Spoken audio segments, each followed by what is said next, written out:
পৃথিবীর অনেক দুর্লভ একটি জায়গাতে অবস্থিত ভয়ানক এক জেল, যেখানে মূলত থাকে পৃথিবীর সবচাইতে ভয়ানক কয়েদিরা। আর এই জেলখানার নিয়মকানুনগুলো এতটাই কঠিন ছিল যে সেখানে যদি কোনো সাধারণ কয়েদিরা যায় তাহলে তার পক্ষে সেই জেলখানায় বসবাস করাটা ছিল নরকের মতো।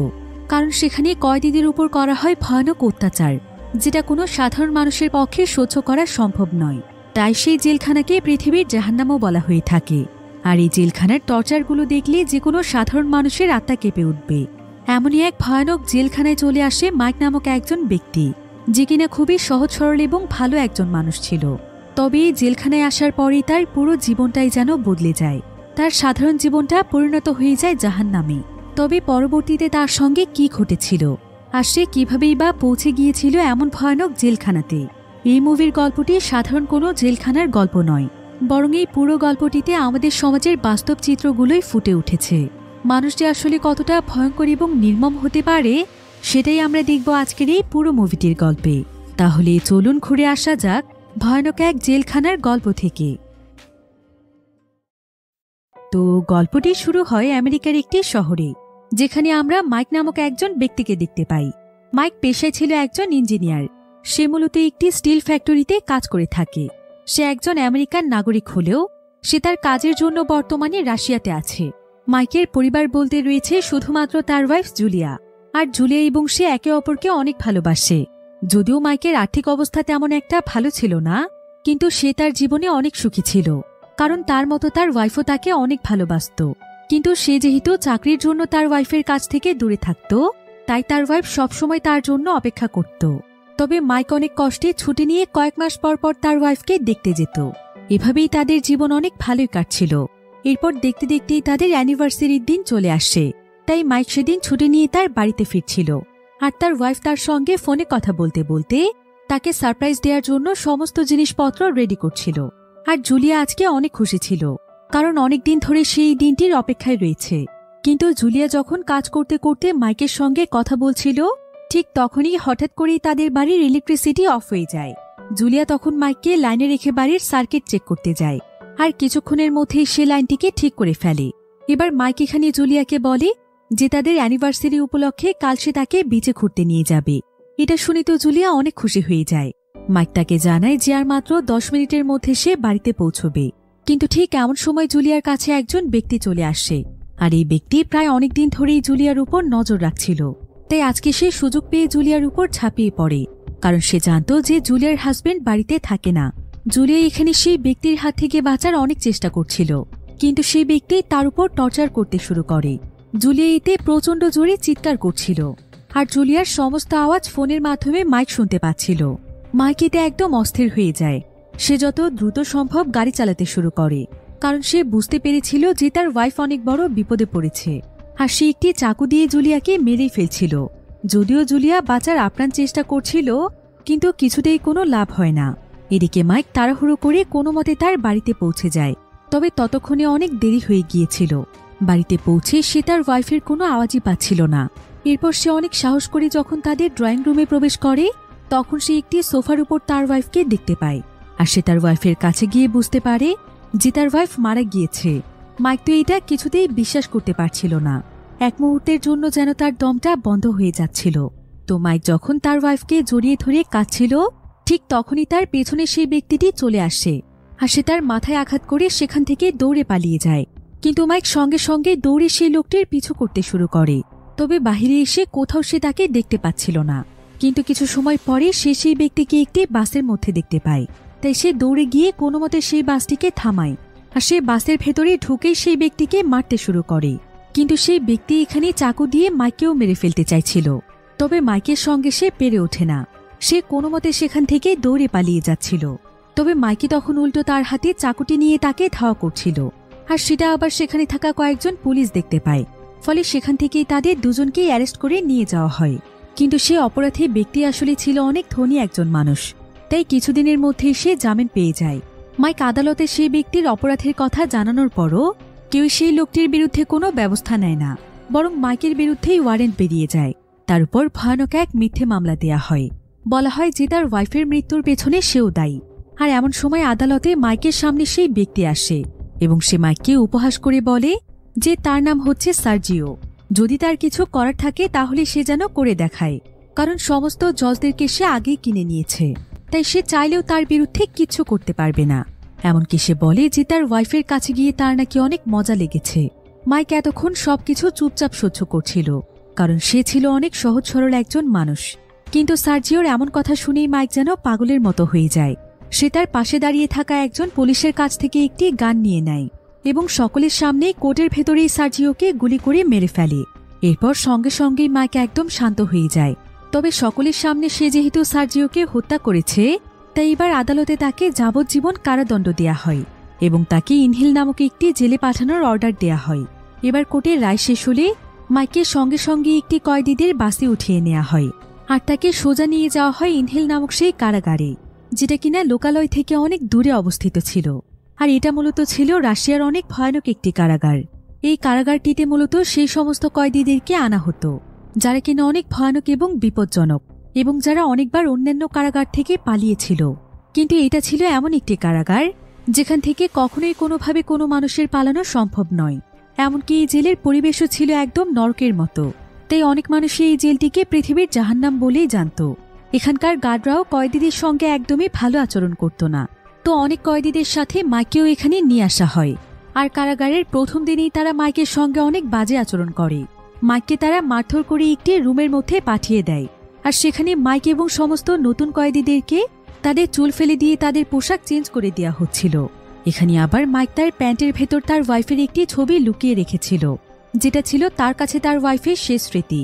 কিন্তু সেখানকার অফিসার মাইককে সার্চ করে এগুলো খুঁজে পেয়ে যায়, যদিও মাইক এখানে বারবার অনুরোধ করছিল যে তারা যেন অন্তত এই রিংটি তার সঙ্গে রাখতে দেয়, কারণ এই রিংটি তার ওয়াইফের শেষ স্মৃতি। কিন্তু অফিসাররা এখানে তার কাছ থেকে সবকিছু নিয়ে নেয়, এমনকি তাকে সকলের সামনে অনেক মারধরও করে।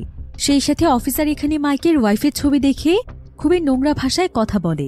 তো এরপর মাইককে কমিউনাল সেল নামক একটি জায়গাতে নিয়ে যাওয়া হয়, যেটা কিনা অনেক অন্ধকার একটি জায়গা ছিল। তাই মাইকের কাছে এই জায়গাটি অনেক ভয়ানক লাগছিল। তো এবার রাতের বেলা যখন সেখানে সমস্ত কয়েদিরা ঘুমিয়েছিল, তখন মাঝরাতে সেখানে বেশ কয়েকজন গার্ড আসে, আর সেখানে বিলি নামক একজন কয়েদি ছিল।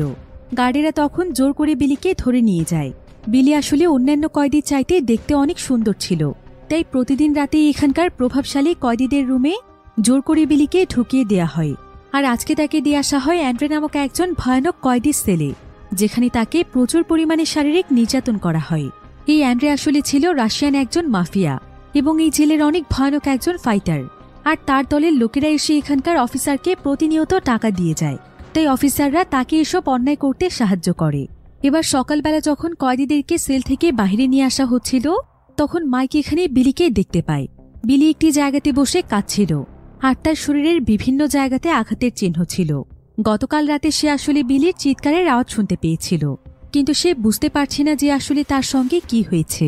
এদিকে কয়েদিদের লাইনের মধ্যে অ্যান্ড্রে নামক সেই কয়েদিটিও ছিল, আর সে এখানে মাইককে দেখে তাকে নিয়ে মজা করছিল, তাকে তার ওয়াইফের হত্যাকারী বলে খ্যাপাচ্ছিল, যেটা শুনে মাইক প্রচণ্ড রেগে যায়। এমন সময় অ্যান্ড্রে তাকে ধাক্কা দিলে মাইকও তখন তার উপর আক্রমণ করে বসে।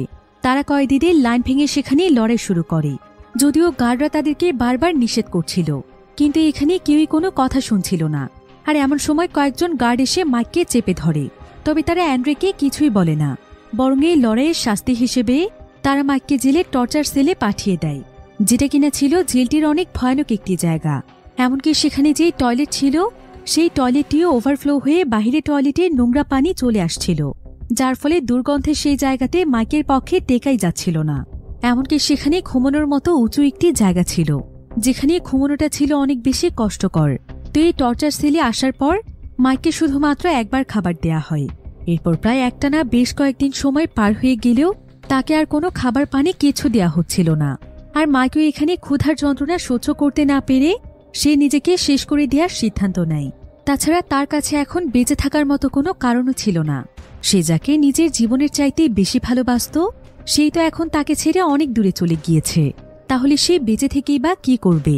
তাই সে তার শার্টটি খুলে সেটার মাধ্যমেই মরার চেষ্টা করছিল, কিন্তু এতেও সে ব্যর্থ হয়ে যায়, কারণ তার শার্টটি অনেক বেশি নর্মাল একটি কাপড়ের ছিল। তাই সে মরার জন্য সেখানকার দেয়ালের সঙ্গে তার মাথায় বারবার আঘাত করছিল, কিন্তু এত কিছুর পরও মৃত্যু যেন তার কাছেই আসছিল না। এসবে ক্লান্ত হয়ে যখন সে সেখানে বসেছিল, ঠিক তখনই সে সেখানে খুব সুন্দর একটি প্রজাপতি দেখতে পায়। আর প্রজাপতিটি দেখে মাইকের কাছে মনে হয় যে এটা হয়তো তার ওয়াইফেরই আত্মা, যে কিনা এখনও তার সঙ্গেই রয়েছে। তাই এখানে মাইকের তার ওয়াইফের সুন্দর কিছু স্মৃতি মনে পড়ছিল, যেখানে তার ওয়াইফ তাকে বলেছিল যে সে তাকে সবসময় সুখী দেখতে চায়, তার মুখে সবসময় হাসি দেখতে চায়, এবং সে চায় যে মাইক অনেক ভালোভাবে পৃথিবীতে বেঁচে থাকুক। তো তার ওয়াইফের কথা মনে পড়তেই মাইক যেন তার মাঝে বেঁচে থাকার অনুপ্রেরণা পায়। সে সিদ্ধান্ত নেয় যে সে আর কোনোদিনও নিজে থেকে মরতে চাইবে না। আজকে সকালে তাকে সেখানে অল্প কিছু খাবার দেওয়া হয়েছিল যাতে সে কোনো মতে বেঁচে থাকে। তবে নিজেকে মেরে ফেলার জন্য মাইক সেই খাবার খায়নি। কিন্তু প্রজাপতিটি যখন সেই খাবারটির উপর গিয়ে বসে, তখন মাইক সেই খাবারটি তার হাতে নিয়ে খেতে শুরু করে। এবার কয়েকদিন পর মাইককে সেই টর্চার সেল থেকে বের করা হয়, আর তাকে আজকে নতুন একটি সেলে পাঠিয়ে দেয়া হয়। তবে সেই সেলটিতে আরও একজন কয়েদি ছিল, যার নাম ছিল ফিউরিয়াস। সে দেখতে অনেক ভয়ানক ছিল, এমনকি সে প্রায় 3টি মার্ডার করে এখানে এসেছে। তাই মাইকের কাছে সেখানে থাকতে বেশ ভয় লাগছিল। ভিডিওর এই পর্যায়ে আপনাদেরকে এমন একটি অ্যাপের সঙ্গে পরিচয় করিয়ে দিতে চাই, যেটা কিনা বিভিন্ন বিনোদনের সবচাইতে বিশ্বস্ত ওয়েবসাইট। এর অফিসিয়াল পার্টনার হচ্ছে সিরিয়া এবং পিএসজি। এখানে জেতার সম্ভাবনা অন্যান্য অ্যাপের তুলনায় অনেক বেশি। চলছে বাংলাদেশ প্রিমিয়ার লিগ, তাই সমস্ত ক্রিকেট প্রেমীদের জন্য আপনার প্রিয় দলকে সমর্থন করার এটি একটি দুর্দান্ত সুযোগ। এই অ্যাপে আপনি সমস্ত লাইভ ম্যাচের ফলাফল এবং লাইভ ম্যাচ দেখতে পারবেন, এমনকি আপনি স্কোর অনুমান করে গেমও খেলতে পারবেন। এখানে রয়েছে ল্যাপটপ, আইফোন, বিএমডাব্লিউ গাড়ি এবং আরও অনেক নগদ পুরস্কার জেতার সুযোগ। এখানে রয়েছে ক্র্যাশ গেম, আপনি যা চান তা বেছে নিতে পারেন।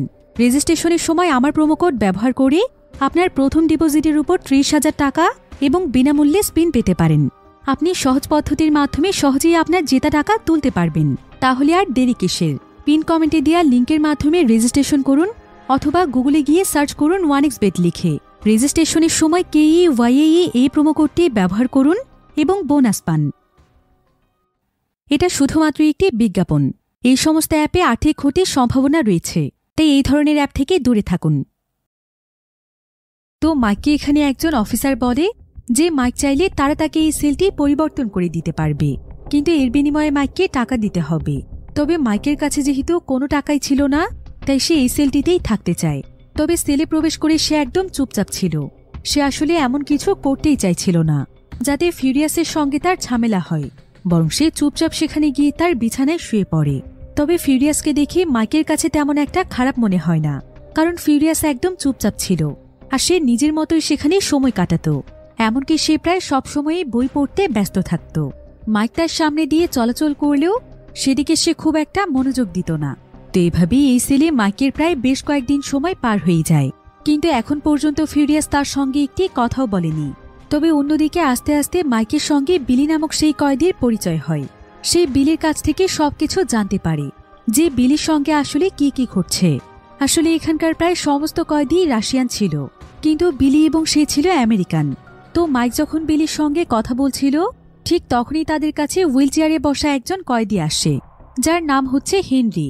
সেও ছিল তাদের মতোই আমেরিকান, তাই সে এসে তাদের সঙ্গে অনেক গল্প করে। তবে হেনরি ছিল অনেক পুরনো একজন কয়েদি, তাই এই জেলের আনাচে কানাচে যা কিছু রয়েছে সবকিছুই হেনরি জানত। মাইক তখন হেনরি এবং বিলির সঙ্গেই জেলের ব্যাপারেই কথা বলছিল, আর এখানেই তাদের 3 জনের মধ্যে অনেক ভালো বন্ধুত্ব হয়ে যায়। আর হেনরির কাছ থেকে তারা জানতে পারে যে অ্যান্ড্রে নামক যে কয়েদি বিলিকে এভাবে টর্চার করছে, সেই কয়েদি আসলে মূলত এই পুরো জেলটিকেই কিনে নিয়েছে। তার ইশারাতেই এখানকার সবকিছু পরিচালিত হয়। সে রাশিয়ার অনেক কুখ্যাত একজন ধনী মাফিয়া। হেনরি এখানে মাইককে একটি পরামর্শ দেয়।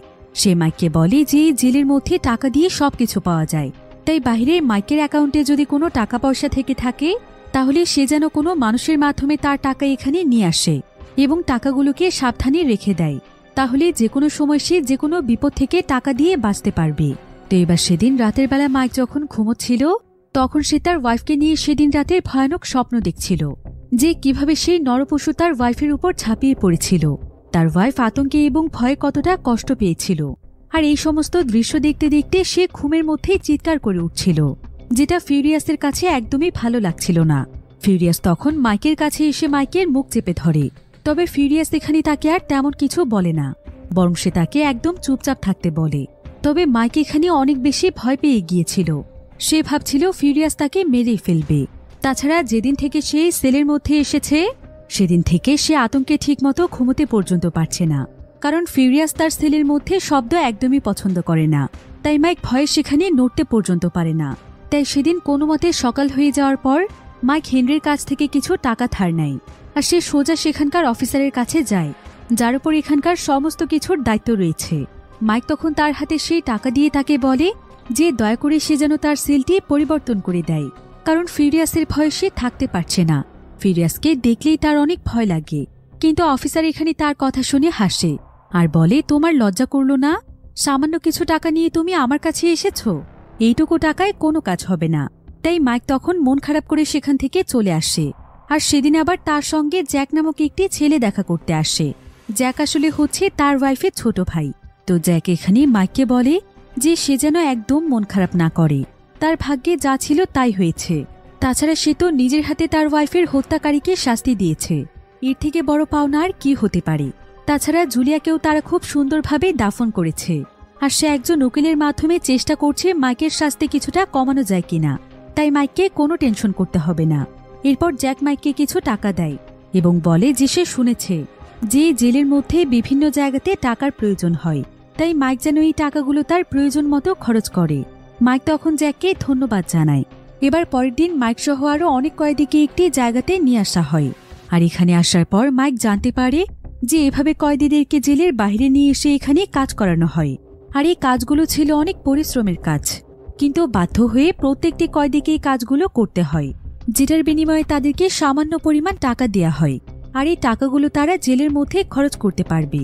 তো এখানে প্রত্যেকটি কয়েদি অনেক পরিশ্রম করে কাজ করছিল, কিন্তু মাইক আসলে এই ধরনের কাজ কোনোদিনও করেনি, তাই সে সহজেই এই কাজগুলো করতে পারছিল না। তখন একজন অফিসার এসে তাকে অনেক গালাগাল দিচ্ছিল। তাই মাইক তখন অন্যান্য কয়েদির দেখা দেখির চেষ্টা করছিল ভালোভাবে কাজগুলো সম্পন্ন করার। এবার কাজ শেষ হলে যখন তারা আবারও কারাগারে ফিরে আসে, তখন তাদের সবাইকে দুপুরের খাবার খাওয়ানোর জন্য নিয়ে যাওয়া হয়। মাইক, বিলি, হেনরি এবং আরও একজন নতুন কয়েদির সঙ্গে খেতে বসেছিল। তবে বিলিকে দেখতে পেয়ে এমন সময় সেখানে অ্যান্ড্রে চলে আসে। আর অ্যান্ড্রে তাদের সবাইকে দুর্বল পেয়ে তাদেরকে বিভিন্ন আজে বাজে কথা বলতে থাকে। এমনকি সে তাদের খাবারগুলো নষ্ট করে দিয়ে চলে যায়। কিন্তু তাদের কারোই সাহস ছিল না অ্যান্ড্রের সঙ্গে লড়াই করার, তাই সেদিন তাদেরকে না খেয়েই থাকতে হয়। এবার কারাগারের মাঠে এসে মাইক দেখতে পায় যে এখানে নাকি প্রতিনিয়ত স্পার্কা নামক একটি গেম হয়। আর এই গেমটি মূলত আয়োজন করা হয় কয়েদিদেরকে নিয়ে, যেখানে কারাগারের সবচাইতে শক্তিশালী কয়েদিরাই অংশ নেয়। আর এই গেমটির সবকিছুই মূলত পরিচালনা করে এখানকার জেনারেল। তবে এই প্রত্যেকটি ম্যাচ শুরু হওয়ার আগে এখানে যে কোনো দুজন কয়েদিদের মধ্যে ভয়ানক ফাইট হয়। সেখানে অনেক বড় বড় ক্যাসিনো কোম্পানির মালিকেরা আসে এবং তারা এই কয়েদিদের উপর কোটি কোটি টাকা বাজি ধরে। এতে করে তাদেরও যেমন লাভ হয়, তেমন এখানকার কর্মরত প্রত্যেকটি অফিসারই লক্ষ লক্ষ টাকা উপার্জন করে। এটা মূলত ছিল কয়েদিদেরকে কাজে লাগিয়ে তাদের একটি বিজনেস। তাছাড়া অনেক ধনী গেস্টরা এই ম্যাচগুলো এনজয় করতে আসে, তারাও অফিসারদেরকে অনেক টাকা দিয়ে যায়। এমনকি এখানকার জেনারেলও বিভিন্ন কয়েদিদের উপর বাজি ধরে থাকে। বিশেষ করে অ্যান্ড্রে ছিল তার সবচাইতে প্রিয় খেলোয়াড়, কারণ অ্যান্ড্রে হচ্ছে অনেক শক্তিশালী।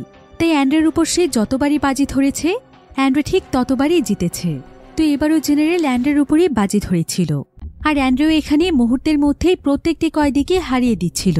তো পরপর কয়েকটি ম্যাচ জিতে যাওয়ার পর অ্যান্ড্রে বিলিকে তার সঙ্গে ফাইট করার জন্য অফার করে, কিন্তু বিলি তখন ভয় পেয়ে সঙ্গে সঙ্গে সেখান থেকে চলে যায়। তবে অ্যান্ড্রে যেহেতু প্রতিদিন রাতে বিলির উপর টর্চার করত, তাই বিলি আজকে তার মোকাবেলা করার সিদ্ধান্ত নেয়। সে তার টুথব্রাশটিকে ঘষে ঘষে ধারালো করে ফেলে। এরপর অফিসাররা যখন বিলিকে অ্যান্ড্রের কাছে দিয়ে আসে, বিলি তখন অ্যান্ড্রেকে তার তৈরি অস্ত্র দিয়ে আক্রমণের চেষ্টা করে, কিন্তু অ্যান্ড্রে তার সমস্ত প্ল্যান বুঝে যায়। সেই তখন উল্টো বিলিকে প্রচণ্ড মারধর করে। এবার পরের দিন সকালে দেখা যায় যে মাইক এবং অন্যান্য কয়েদিরা যখন কাজ করছিল, ঠিক তখনই সেখানে অ্যান্ড্রে এসে মাইককে ধাক্কা দেয় আর বলে যে মাইক নাকি তাকে এবং তার টিমকে অসম্মান করেছে। সে নাকি প্রত্যেকটি কয়েদির মতো তাকে রেসপেক্ট করে না। মাইক তখন এখানে প্রতিবাদ করে। সে অ্যান্ড্রেকে বলে যে বিনা কারণে সে কেন তার পেছনে লেগে আছে, সে তো তার কোনো ক্ষতি করেনি। কিন্তু অ্যান্ড্রে বলে মাইকের অ্যাটিটিউড তার পছন্দ নয়। যেখানে সমস্ত কয়েদিরা তার কথা মতো চলে, সেখানে মাইক কেন নিজের মতো করে চলছে, মাইককেও তার কথা শুনতে হবে। এসব বলতে বলতে অ্যান্ড্রে এখানে মাইকের গায়ে হাত তুলছিল। মাইক তখন অফিসারকে এই ব্যাপারে নালিশ করে যে অ্যান্ড্রে তাকে শুধু শুধু জ্বালাতন করছে, কিন্তু অফিসারও এখানে অ্যান্ড্রের পক্ষে ছিল। সে অ্যান্ড্রেকে একটি কথাও বলে না। এমনকি বাকি কয়েদিরাও ভয় পেয়ে তাদের নিজ নিজ কাজে চলে যায়। আর এদিকে অ্যান্ডি এবং তার সঙ্গীরা মিলে মাইককে প্রচণ্ড মারধর করে। তাকে মাটিতে ফেলে তারা ইচ্ছে মতো লাথি মারতে থাকে। এখানে কোনো দোষ না করেও মাইককে আবারও সেই টর্চার সেলে যেতে হয়, যেখানে কিছুদিন আগেই তাকে শাস্তি দেওয়া হয়েছিল। তবে মাইকের এখন আর কিছুই করার ছিল না, তাকে এখানেই থাকতে হবে। তবে আজকে এই সেলের দেয়ালের মধ্যে মাইক একটি ক্র্যাক দেখতে পায়, যেটা হয়তো দেয়ালটিতে কোনো আঘাতের ফলে হয়েছে। এমনকি সে একটু পরপরই দেয়ালের অপর প্রান্ত থেকে একটি আওয়াজ শুনতে পায়। সে বুঝতে পারে যে দেয়ালের অপর প্রান্তে হয়তো আরেকটি সেল রয়েছে, যেখানে তার মতোই কোনো কয়েদি আছে। সেই কয়েদি আবার মাইকের রেসপন্স পাওয়ার জন্য হাত দিয়ে ওয়ালের মধ্যে কয়েকবার আঘাত করে, যেটা শুনে মাইকও ওয়ালে আঘাত করলে সেই কয়েদিও তখন রেসপন্স করে। তবে মাইক এখানে সেই কয়েদির সঙ্গে কথা বলার চেষ্টা করছিল, কিন্তু সেই কয়েদি হয়তো তার কোনো কথা শুনতে পায় না। এভাবেই প্রায় 2 সপ্তাহ সময় পার হয়ে যায়। আর এই সময়ের মধ্যে মাইক অনেকবার সেই কয়েদির সঙ্গে কথা বলতে চাইছিল, কিন্তু তাদের ভেতর শুধুমাত্র দেয়ালে আঘাত করেই কথা হতো, মুখ দিয়ে কেউ কিছু বলতো না। মাইকের কাছে মনে হয় দেয়ালটি অনেক মোটা হওয়ার কারণে তারা একে অপরের কোনো আওয়াজ শুনতে পায় না। তবে এভাবে দেয়ালের আঘাতের মাধ্যমেই এতগুলো দিনে তারা যেন দুজন দুজনের বন্ধু হয়ে যায়। এবার পরের দিন মাইকের শাস্তি শেষ হয়, তাকে টর্চার সেল থেকে আবারও বের করে আনা হয়। এরপর মাইক যখন তার সেলে যাচ্ছিল, ঠিক তখনই তার কাছে আবারও অ্যান্ড্রে চলে আসে। অ্যান্ড্রে এখানে আবারও তাকে জ্বালাতন করতে শুরু করে। অ্যান্ড্রে বলে যে মাইক যদি এরপর থেকে তার কোনো কথা অমান্য করেছে আর তাকে কোনোভাবে অসম্মান করেছে, তাহলে সে তাকে সারা জীবনের জন্য টর্চার সেলে পাঠিয়ে দেবে। তবে মাইক এখানে তাকে আর একটি কথাও বলে না, বরং সে তার কথা ইগনোর করে দ্রুত তার সেলে চলে আসে, যেখানে আজকে ফিউরিয়াস ছিল না। তাই এখানে ফিউরিয়াসের যে বইগুলো ছিল, মাইক চুপচাপ সেখানে সময় কাটানোর জন্য ফিউরিয়াসের বইগুলো পড়ছিল।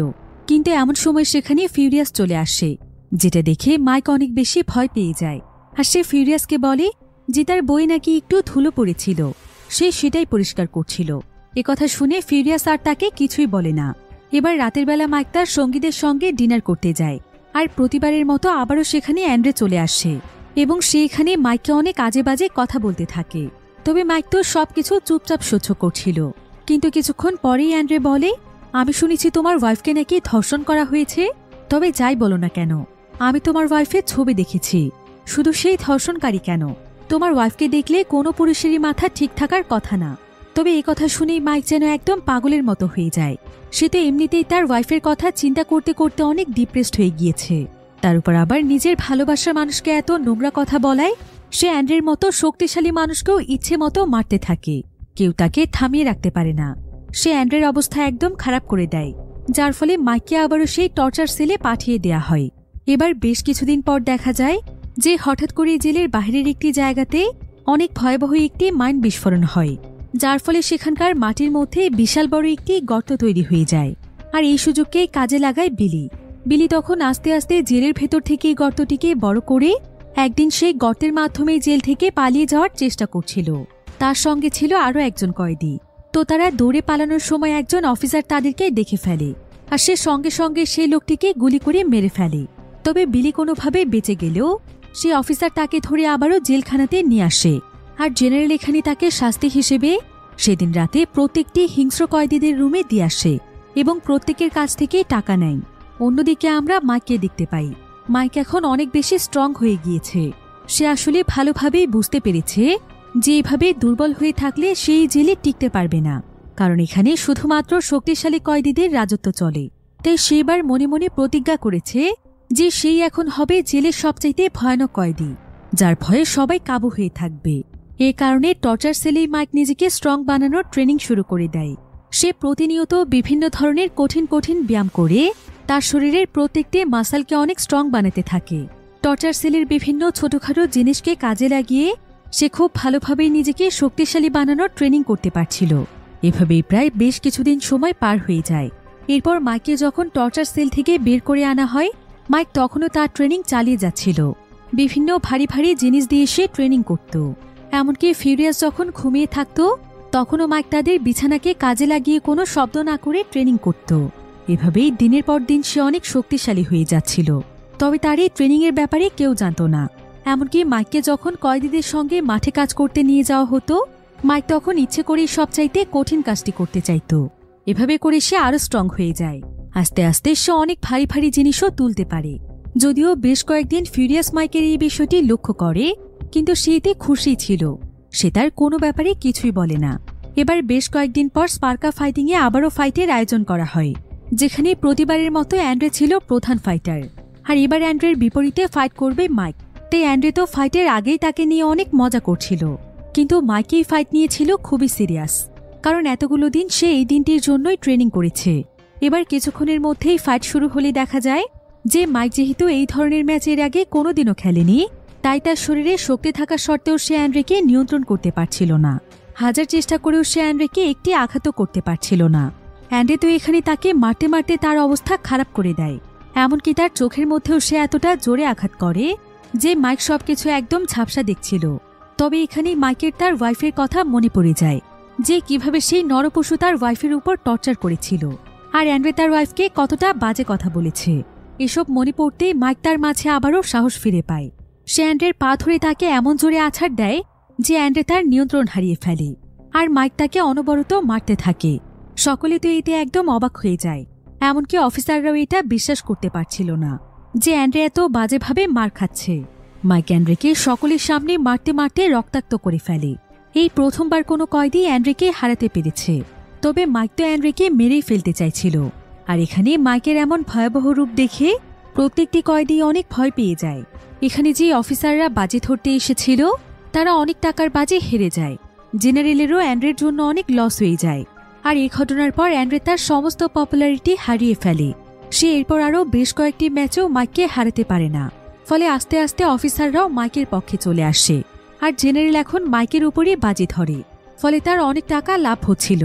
তাই সে কিছুদিন পরপরই বিভিন্ন ম্যাচের আয়োজন করছিল, যেখানকার প্রধান ফাইটার হচ্ছে মাইক।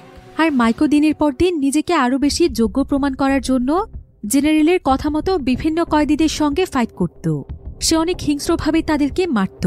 তবে এসব কিছুর পেছনে সবচাইতে লাভ হতো জেনারেলের, কারণ জেনারেল মাইককে যেন তার হাতের পুতুল বানিয়ে ফেলেছিল। সে মাইককে ব্যবহার করে প্রচুর পরিমাণে টাকা উপার্জন করত। আর মাইকও আস্তে আস্তে অনেক বেশি বদলে গিয়েছিল। তার ভেতরে আগের মতো সেই সরলতা ছিল না। তবে মাইকের এই বিষয়টি বিলির কাছে একদমই ভালো লাগে না, কারণ সে মাইককে তার সরলতার জন্যই অনেক পছন্দ করত। এমনকি ফিরিয়াসের কাছেও বিষয়গুলো ভালো লাগছিল না। তারা দুজন আসলে খুব ভালোভাবেই বুঝতে পেরেছিল যে জেনারেল শুধুমাত্র মাইককে তার লাভের জন্য ব্যবহার করছে। তাই প্রত্যেকটি ম্যাচে আসলে মাইক জিতছে না, বরং বাজি ধরে জিতে যাচ্ছে জেনারেল। এবার আজকের ম্যাচ শেষ করে মাইক যখন তার রুমে আসে তখন সে তার চুল দাড়ি সবকিছু কেটে ফেলছিল। তবে এমন সময় সেখানে ফিরিয়াস চলে আসে। ফিরিয়াস দেখতে পায় যে মাইক একদম তার চেহারাই বদলে ফেলেছে, তাকে পুরোপুরি একজন মাফিয়া গ্যাংস্টারের মতোই দেখাচ্ছে। তাই ফিরিয়াস প্রথমবারের মতো মাইকের সঙ্গে কথা বলে। সেখানে মাইককে বলে, জানো মাইক, তোমার সরলতাকে আমি অনেক পছন্দ করতাম। তুমি এখন নিজেকে যেটা দেখানোর চেষ্টা করছো তুমি আসলে সেটা নও। দয়া করে নিজের পাওয়ারের জন্য নিজের সত্যিকারের তুমিকে হারিয়ে ফেলো না। আর এই কারাগারে শক্তিশালী হওয়াটা ঠিক আছে, কিন্তু অফিসারদের হাতের পুতুল হয়ে যেও না। তাদেরকে তোমার উপর বাজি ধরে জিততে দিও না, ওরা তোমাকে ব্যবহার করছে। তবে মাইক এখানে শুধু চুপচাপ তার কথাগুলো শোনে, সে আর একটি কথাও বলে না। এবার কিছুদিন পর রাশিয়ার ইন্ডিপেন্ডেন্স ডে ছিল, আর এটা যেহেতু একটি রাশিয়ান কারাগার ছিল তাই কারাগারের সবাই এই দিনটিকে পালন করতে অনেক ব্যস্ত হয়ে পড়েছিল। ফলে বিলির কাছে আজকে অনেক বড় একটি সুযোগ রয়েছে এখান থেকে পালিয়ে যাওয়ার, কারণ বিলি আর এখানে একদিনও থাকতে চাইছিল না। এখানে তার প্রত্যেকটি মুহূর্তই যেন নরকের মতো কাটছিল। প্রতিদিন রাতে টর্চার সে সহ্য করতে পারছে না, আর তাকে আজকে পালাতে সাহায্য করবে হেনরি। আসলে হেনরি যেহেতু এই কারাগারের সবকিছু জানত, তাই এই কারাগারের চাবি কোথায় থাকে সেটাও তার জানা আছে। ফলে হেনরি অনেক কষ্ট করে বিলিকে কারাগারের চাবি এনে দেয়। বিলি তখন তাকে মন থেকে ধন্যবাদ জানায়। এরপর সে বিদায় নেওয়ার জন্য মাইকের কাছে চলে যায়, আর সে মাইককে জানায় যে সে আজকে এখান থেকে চলে যাচ্ছে। এদিকে মাইকের আজকে স্পেশাল একটি ফাইট ছিল, আর আজকে তার সঙ্গে ফাইট করার জন্য অন্য একটি কারাগার থেকে ফালিয়া নামক একজন কয়েদিকে আনা হয়েছে, যে কিনা অনেক ভয়ানক একজন ফাইটার ছিল। তো তারা এখানে প্রথমে একে অপরের সঙ্গে পরিচিত হয়। কিন্তু আজকে যেহেতু ইন্ডিপেন্ডেন্স ডে ছিল তাই তাদের ফাইটটি স্থগিত করে আজকে তাদেরকে আনন্দ করতে বলা হয়। এবার সেদিন রাতের বেলা পার্টিতে যখন সবাই ডিনার করতে ব্যস্ত ছিল তখন এই সুযোগে বিলি পালিয়ে যাওয়ার চেষ্টা করছিল, কিন্তু ঠিক তখনই সেখানে জেনারেল চলে আসে আর তারা বিলিকে ধরে ফেলে। এখানে আমরা জানতে পারি যে হেনরি আসলে বিলিকে ধোঁকা দিয়েছে। হেনরি নিজে জেনারেলকে বিলির ব্যাপারে সবকিছু বলে দিয়েছে। সামান্য কিছু মেডিসিনের বিনিময়ে সেই কাজটি করেছে, কারণ এই মেডিসিনগুলো না খেলে সে অনেক অসুস্থ হয়ে যায়। তবে হেনরি যখন জেনারেলকে বিলের ব্যাপারে সবকিছু বলছিল, তখন সেই সবকিছু আড়ালে থেকে দেখতে পেয়েছিল ফিউরিয়াস। তবে বিলি তো এটা কোনোভাবে কল্পনাও করতে পারেনি যে হেনরি তার সঙ্গে এমন করবে। তো জেনারেল এখানে বিলিকে আবারও বন্দি বানিয়ে ফেলে। এবার পরের দিন কারাগারে আবারও ফাইটের আয়োজন করা হয়, আর ফালিয়াকে বলা হয় যে যদি সে কোনোভাবে এই ফাইটে জিততে পারে তাহলে তার জন্য স্পেশাল গিফট রয়েছে। আর ফালিয়া আসলে ছিল অনেক শক্তিশালী, সে অনেক শক্তিশালী ফাইটারদেরকেও হারিয়ে দিয়েছে। তাই আজকে প্রথমবার মাইক যেহেতু ফালিয়ার সঙ্গে লড়ছে, তাই মাইক তার কৌশলগুলো ধরতে পারছিল না, ফলে ফালিয়া খুব সহজেই ম্যাচটি জিতে যায়। এরপর সেদিন রাতের বেলা ফালিয়াকে তার প্রাইজ দেয়া হয়, আর এই প্রাইজ আসলে ছিল বিলি। অফিসাররা ফালিয়াকে বিলির রুমে প্রবেশ করিয়ে দেয়, তবে বিলি যেন আজ একদম স্তব্ধ হয়ে যায়, সে আজ কোনো প্রতিবাদ করে না। আর পরের দিন সকালে দেখা যায় যে বিলি তার সেলের মধ্যে অনেক খারাপ অবস্থায় পড়ে আছে, তার শরীরে শত শত আঘাতের চিহ্ন ছিল। ফালিয়া আসলে তার উপর এতটা অত্যাচার করেছে যে সে এখন তার জীবনের শেষ মুহূর্ত গুনছে। তবে তার এমন খারাপ অবস্থাতেও কেউ তার কাছে আসছিল না। কিন্তু এমন সময় বিলিকে মাইক দেখতে পায়, সে দ্রুত তখন বিলির কাছে আসে। আর বিলি এখানে তার মৃত্যুর আগে মাইককে বলে যে এখানকার সবাই মাইককে ব্যবহার করছে, তাই মাইক যেন কোনোভাবেই তাদের হাতের পুতুল হয়ে না থাকে। মাইক যেন তার সত্যিকারের রূপে আবারও ফিরে আসে, কারণ পৃথিবীতে শত শত বছর কোনো খারাপ মানুষ হয়ে বাঁচার চাইতে অন্তত একদিন ভালো মানুষ হয়ে মৃত্যুবরণ করাটা অনেক বেশি আনন্দের। এসব কথা বলতে বলতেই বিলি সেখানেই মারা যায়। বিলির এই মৃত্যু মাইকের মনে অনেক বেশি দাগ কেটে গিয়েছিল, কারণ এখানকার প্রত্যেকেই বিলির উপর অনেক বেশি টর্চার করেছে, একজন ছেলে মানুষের উপর নরপশুদের মতো নির্যাতন চালিয়েছে। এবার কিছুক্ষণের মধ্যেই তাদের ফাইটিং ম্যাচ শুরু হয়, যেখানে ফিউরিয়াস এবং মাইক ফাইট করবে। কিন্তু মাইকের এখানে বারবার বিলির কথা মনে পড়ছিল, তাই সে সেখানে চুপচাপ বসে থাকে। সে আজ থেকে আর ফাইট করতে চাইছিল না। কিন্তু এমন সময় সেখানে ফাইট করতে ফালিয়া চলে আসে, আর সে তার সঙ্গে ফাইট করতে শুরু করে দেয়। তবে মাইক আজকে তাকে একবারের জন্য আঘাত করছিল না। কিন্তু এদিকে মাইকের উপর বাজে ধরেছিল জেনারেল, তাই মাইকের এমন অবস্থা দেখে জেনারেল অনেক রাগ করছিল। কিন্তু মাইকের এভাবে চুপচাপ দাঁড়িয়ে থাকার কারণে ফালিয়া খুব সহজেই এই ম্যাচটি জিতে যায়। কিন্তু জেনারেল এতে প্রচণ্ড রেগে গিয়েছিল, তাই সে তখন মাইককে শাস্তি দেওয়ার জন্য ট্রেনে সেখান থেকে নিয়ে যায়, কারণ মাইক জানিয়ে দিয়েছিল যে আজকের পর থেকে সে আর ফাইট করবে না। এরপর দেখা যায় যে মাঠের মাঝখানে একটি পিলারের সাথে সে মাইকের হাতগুলো উঁচু করে তাকে সেখানে বেঁধে রেখেছে, আর সেখানে প্রচণ্ড রোদ ছিল, তাই মাইকের সেখানে থাকতে অনেক কষ্ট হচ্ছিল। কিন্তু ঘন্টার পর ঘন্টার সময় পার হয়ে গেলেও তারা মাইকের বাঁধন খুলে দেয় না। অন্যদিকে আমরা ফিউরিয়াসকে দেখতে পাই, যে কিনা একটি জায়গাতে হেনরিকে একা পেয়েছিল, তাই সে সুযোগ বুঝে হেনরির কাছে আসে। তার কাছে আবার ছোট্ট একটি কেরোসিনের বোতল ছিল। ফিউরিয়াস তখন হেনরির শরীরে কেরোসিনগুলো ঢালতে থাকে। হেনরি তো এতে অনেক ভয় পেয়ে যায়, আর সে জানতে চায় যে ফিউরিয়াস তার সঙ্গে কেন এমন করছে। ফিউরিয়াস তখন বলে কারণ সে সহজ সরল একটি ছেলের বন্ধু হয়ে শেষ পর্যন্ত তাকে ধোঁকা দিয়েছে, এমনকি তার জন্য বিলিকে মরতে হয়েছে। সেদিন যদি সে বিলিকে সত্যিই পালাতে দিত তাহলে বিলির জীবনটা বেঁচে যেত। সে বিলির মৃত্যুর জন্য দায়ী, তাই তারও বাঁচার কোনো অধিকার নেই। তবে হেনরি এখানে ফিউরিয়াসের কাছে বারবার ক্ষমা চাইছিল, কিন্তু ফিউরিয়াস তখন তার শরীরে আগুন লাগিয়ে দেয়, ফলে হেনরি সেখানেই মারা যায়। অন্যদিকে আমরা মাইককে দেখতে পাই। একটানা প্রায় বেশ কয়েকদিন সময় পার হয়ে গেলেও জেনারেল মাইককে সেখানেই ঝুলিয়ে রেখেছিল। কেউ তাকে একটিবারের জন্য সাহায্য করতে আসে না। রোদ, ঝড়, বৃষ্টি সবকিছুই তাকে স্পর্শ করে চলে যায়, কিন্তু এতে তারও যেন কোনো অনুভূতি ছিল না। সে কষ্ট পেতে পেতে নিজের সমস্ত অনুভূতিকেই যেন হারিয়ে ফেলেছে। কিন্তু এত কষ্টের পরও সে কোনোভাবেই ফাইট করতে রাজি ছিল না, কারণ সে জানত সে ফাইট করে জিতলে জিতে যাবে এখানকার অসৎ অফিসাররা। কিন্তু জেনারেল সিদ্ধান্ত নিয়েছে যে মাইক যতদিন পর্যন্ত ফাইট করতে রাজি না হবে ততদিন পর্যন্ত তাকে এভাবেই ঝুলিয়ে রাখা হবে। তবে অন্যদিকে জেলের আরও বড় দুজন গ্যাংস্টার ছিল, তাদের প্রত্যেকেরই টিম ছিল অনেক বড়। তো এই দুজন গ্যাংস্টার যখন প্রতিনিয়ত মাইকের অবস্থা লক্ষ্য করছিল তখন মাইকের জন্য তাদের অনেক খারাপ লাগছিল, কারণ অ্যান্ড্রের জন্য একসময় তারা এই জেলে থাকতে পারছিল না, আর আজকে এই মাইককেই কিনা এতটা কষ্ট সহ্য করতে হচ্ছে। এসব কথা চিন্তা করে এই দুই গ্যাংস্টারের টিম এখন এক হয়ে যায়। এবার পরের ম্যাচে যখন তাদেরকে ফাইট করতে বলা হয় তখন তারা দুজনেই এখানে জানিয়ে দেয় যে তাদের বিনোদন এবং টাকা উপার্জনের জন্য তারা নিজেদের মধ্যে আর ফাইট করবে না। এসব কথা শুনে অফিসাররা অনেক দুশ্চিন্তায় পড়ে যায়, কারণ এখন কোনো কয়েদি তাদের কথা শুনতে চাইছিল না। তাই তারা চাইলেও এখন প্রত্যেকটি কয়েদিকে মাইকের মতো শাস্তি দিতে পারবে না। তবে কয়েদিদের এমন সিদ্ধান্তে অফিসার এবং জেনারেল সহ সবাই অনেক বেশি ক্ষিপ্ত হয়ে গিয়েছিল, কারণ তারা কেউ যদি ফাইট না করে তাহলে তো তারা আর টাকা উপার্জন করতে পারবে না। এখন কয়েদিদের এমন বিদ্রোহ দেখে তাদের হেড অফিসার জেনারেলকে অর্ডার দেয় মাইককে যাতে মুক্ত করে দেয়া হয়। এরপর জেনারেল তখন মাইককে মুক্ত করে কারাগারের হসপিটালে পাঠিয়ে দেয়, কারণ তার শরীরের অবস্থা অনেক খারাপ ছিল। তবে অসুস্থ অবস্থায় মাইক বারবার তার ওয়াইফকে দেখতে পাচ্ছিল, যেখানে তার ওয়াইফ তাকে বলে যে মাইক এখন একদম সঠিক রাস্তায় আছে, আর তার ওয়াইফ মাইকের জন্য অনেক প্রাউড ফিল করছে, যেটা শুনে মাইক তার মনে অনেক শান্তি পায়। এবার মাইক সুস্থ হয়ে যাওয়ার পর তাকে তার সেলে ফিরিয়ে আনা হয়। এরপর একদিন রাতের বেলা দেখা যায় যে মাইকের সেলের ব্লকের মধ্যে হেড অফিসার আসে, যার নাম হচ্ছে রুশ। রুশ আসলে মাইকের উপর অনেক ক্ষিপ্ত হয়েছিল, কারণ মাইকের জন্য সমস্ত কয়েদিরা এখন তাদের বিরুদ্ধে চলে গিয়েছে। তো অফিসার রুশ এখানে এসে মাইককে বলে যে তাকে এখন তার জীবনে শেষ একটি ফাইট করতে হবে, আর সে চাইলেও এখন এই ফাইট থেকে দূরে সরতে পারবে না, কারণ সেটার জন্য তারা সমস্ত ব্যবস্থা আগেই করে রেখেছে। যে সমস্ত কয়েদিরা মাইকের পক্ষে ছিল তাদের সবাইকেই তারা তাদের সেলে লক করে দিয়েছে। এদিকে মাইকের এখানে কোনো কিছু বলার আগেই অফিসাররা সেখানে মিলাক নামক একজন কয়েদিকে নিয়ে আসে, যে কিনা দেখতে একদম দানবের মতো ছিল, এবং এই কয়েদি ছিল অনেক বেশি হিংস্র। আসলে তার মানসিক সমস্যা ছিল, আর সে তার সামনে যাকেই পেত তার উপরে খুবই ভয়ানকভাবে হামলা করত।